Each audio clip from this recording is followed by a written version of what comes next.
Puji nama Tuhan, pada pagi hari ini saya mengucapkan terima kasih untuk kesempatan yang diberikan kepada saya untuk menyampaikan firman Tuhan pada pagi hari ini.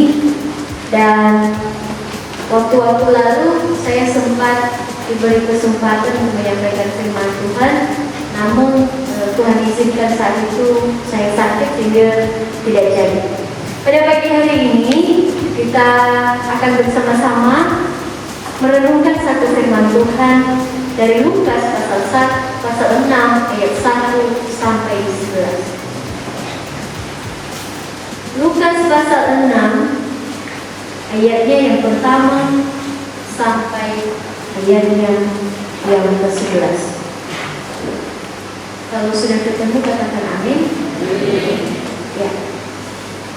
Saya membaca ayatnya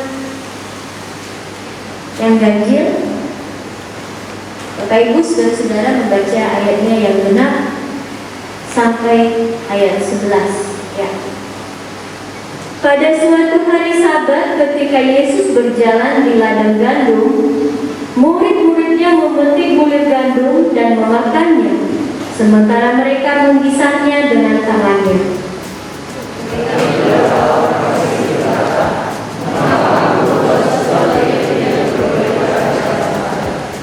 Lalu Yesus menjawab mereka, "Tidakkah kamu baca apa yang dilakukan oleh Daud ketika ia dan mereka yang mengikutinya lapar?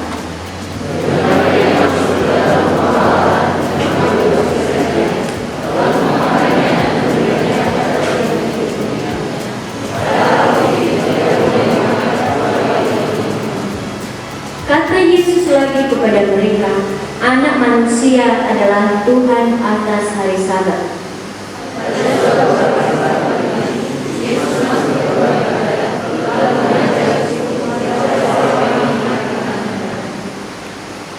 Ahli-ahli Taurat dan orang-orang Farisi mengamati Yesus kalau ia menyembuhkan orang pada hari Sabat, supaya mereka dapat alasan untuk mempersalahkan dia.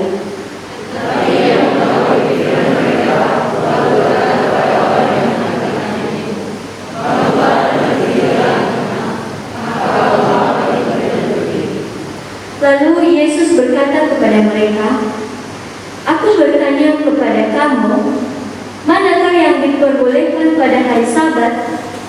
Berbuat baik atau berbuat jahat? Menyelamatkan nyawa orang atau membinasakannya?"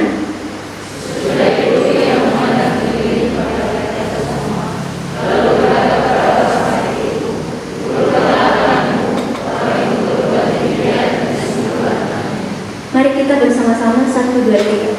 Maka menurutlah amalan mereka, lalu mereka berunding apakah yang akan mereka lakukan. Bapak Ibu saudara-saudari yang saya kasihi dalam Kristus Yesus, pada suatu hari ketika kami pulang ke Nias, dan ada satu semacam adat istiadat atau budaya di Nias di mana yang namanya menantu perempuan itu kalau beribadah ke gereja hari Minggu harus memakai kebaya dan rambutnya disambut. Udah gitu bawa sirih dari rumah, bahasa Niasnya afo. Lalu kemudian sirih itu dibagi-bagi dan dimakan bersama ketika selesai ibadah. Begitu juga kalau ada tamu yang datang ke rumah, yang namanya menantu atau mama-mama yang sudah menikah begitu, wajib memakai sarung yang dari kain songket, lalu kemudian duduk dan membuat sirih untuk tamu yang datang. Bapak Ibu saudara-saudara yang pernah ke rumah saya, walaupun saya orang Nias, tapi saya tidak pernah menyajikan sirih ketika datang ke rumah di Cemara. Tapi ketika di Nias, saya wajib melakukan hal itu sebagai perwujudan ketaatan terhadap aturan atau budaya yang ada. Tetapi ketika saya meninggalkan Nias, saya tidak lagi melakukan hal itu. Mengapa? Karena saya hanya melakukannya demi menyenangkan mertua atau papa mama saya. Artinya apa?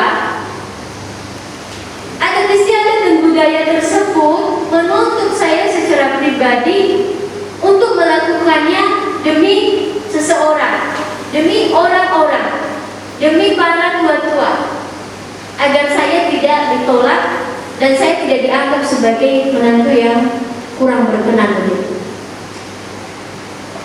Dalam kehidupan kita juga ada banyak hal yang merupakan kewajiban-kewajiban yang dilakukan hanya demi aturan agama ataupun aturan setempat. Mari kita melihat, pada pagi hari ini saya memberikan suatu tema, yaitu peraturan dan hubungan. Ada suatu hal yang tidak dapat dipisahkan antara peraturan yang ditetapkan oleh Musa dengan hubungan manusia dengan Tuhan.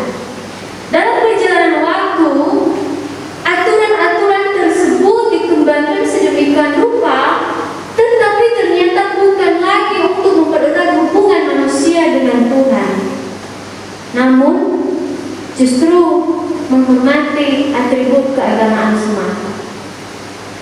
Seperti halnya kita tahu, mulai dari ini saudara-saudara kita mulai berpuasa. Kemarin ada seorang tukang listrik di rumah, dia sempat berkata, karena dia juga orang muslim, dia berkata seperti ini, puasa itu untuk siapa dulu, gitu. Mengapa dia mengatakan tersebut? Karena saya mengatakan, sebenarnya ini bulan puasa, apakah sudah mulai mempersiapkan apa-apa Pak buat sahur begitu? Dia bilang, enggak juga Bu, soalnya puasa itu buat siapa dulu? Kalau buat makan-makan untuk diri sendiri, atau buat membangun hubungan dengan yang di atas? Saya melihat ada satu paradigma yang berbeda dengan orang-orang muslim pada umumnya. Bapak Ibu yang saya kasihi di dalam Kristus Yesus, dari ayat yang kita bacakan tadi adalah berbicara mengenai bagaimana pada suatu hari Sabat ketika Yesus berjalan di ladang gandum bersama dengan murid-muridnya, lalu karena mereka lapar, mereka memetik kulit gandum dan memakannya, sementara mereka menghisapnya dengan tangannya. Ini adalah suatu keadaan terpaksa di mana mereka berjalan dan mereka sebetulnya tidak mencari rasa makanan-makanan yang enak. Mereka hanya memakan apa yang ada di hadapan mereka, lalu kemudian mereka mengisi perut agar mereka kuat melakukan perjalanan pelayanan. Namun ada orang-orang yang pada saat itu tidak terima dengan apa yang mereka lakukan, Bapak Ibu Saudara, yaitu orang-orang Farisi berkata, mengapa kamu berbuat sesuatu yang tidak diperbolehkan pada hari Sabat? Perkataan ini merupakan kritik pedas bagi murid-murid Yesus dan juga Yesus yang pada saat itu bersama-sama dengan para murid-murid. Mengapa kamu melakukan sesuatu yang tidak diperbolehkan pada hari Sabat? Apa jawaban Yesus kepada mereka? Tidakkah kamu baca apa yang dilakukan oleh Daud ketika ia dan mereka yang mengikutinya lapar? Bagaimana dia masuk ke dalam rumah Allah dan mengambil roti sajian, lalu memakannya dan memberikannya kepada pengikut-pengikutnya. Padahal roti itu tidak boleh dimakan kecuali oleh imam-imam. Yesus kemudian mengkonfrontasikan orang-orang ini kepada peristiwa ketika Daud bersama dengan orang-orang yang mengikutinya terpaksa mengambil roti sajian yang seharusnya dikhususkan untuk para imam. Ini adalah kondisi darurat di mana tidak ada pilihan lain. Bukan seperti di Kanaan ya, kalau saudara-saudara sudah makan, lalu kemudian makan mie lagi, curi-curi waktu keluar, itu bukan kondisi darurat. Jangan dibenarkan, ini tidak dibenarkan secara alkitabiah. Ya, apalagi kalau sampai keluar melanggar begitu, yaitu bukan sesuatu perbuatan yang dapat dibenarkan. Ada satu pernyataan Yesus yang menarik di sini. Dia berkata bahwa Anak Manusia adalah Tuhan atas hari Sabat. Yesus menyatakan dirinya sebagai Tuhan yang dibuat oleh dunia ini, termasuk peraturan-peraturan agamawi yang dibuat oleh manusia pada saat itu. Yesus adalah Tuhan atas peraturan-peraturan tersebut, yang artinya bukan pribadi Allah yang tunduk pada peraturan atau menyesuaikan diri pada peraturan tersebut, tetapi peraturan itu atau hukum-hukum itu dibuat untuk menghormati Allah. Ada amin? Amin. Amin ya. Begitu juga di saat melakukan kewajiban-kewajiban agamawi, kita melakukan puasa misalnya, kita beribadah misalnya, kita memberi persembahan, memberi perpuluhan, melakukan pelayanan, melakukan penginjilan, itu haruslah sebagai bentuk penghormatan kita kepada Tuhan yang ada di atas peraturan-peraturan tersebut. Jangan hanya berhenti sampai memandang pada aturan.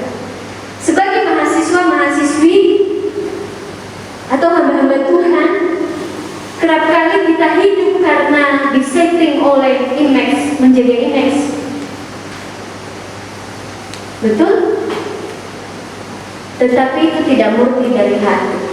Suatu saat, kalau misalnya kita diperhadapkan dengan ujian, di mana kita diuji dan dicobai, kita bisa jatuh kalau kita tidak mendasarkan ketaatan itu kepada Tuhan. Kalau hanya sebatas ibadah.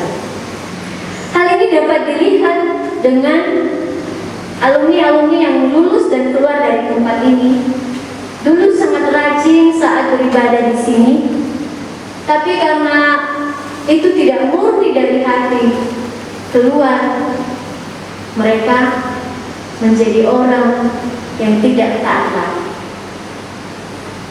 Ketika di asrama dulu, mereka adalah orang-orang yang sangat rapi, berpakaian sopan, dan sangat ramah. Tapi karena itu hanya didasarkan pada ketaatan kepada peraturan, terlebih untuk mendapatkan apresiasi dari pimpinan, keluar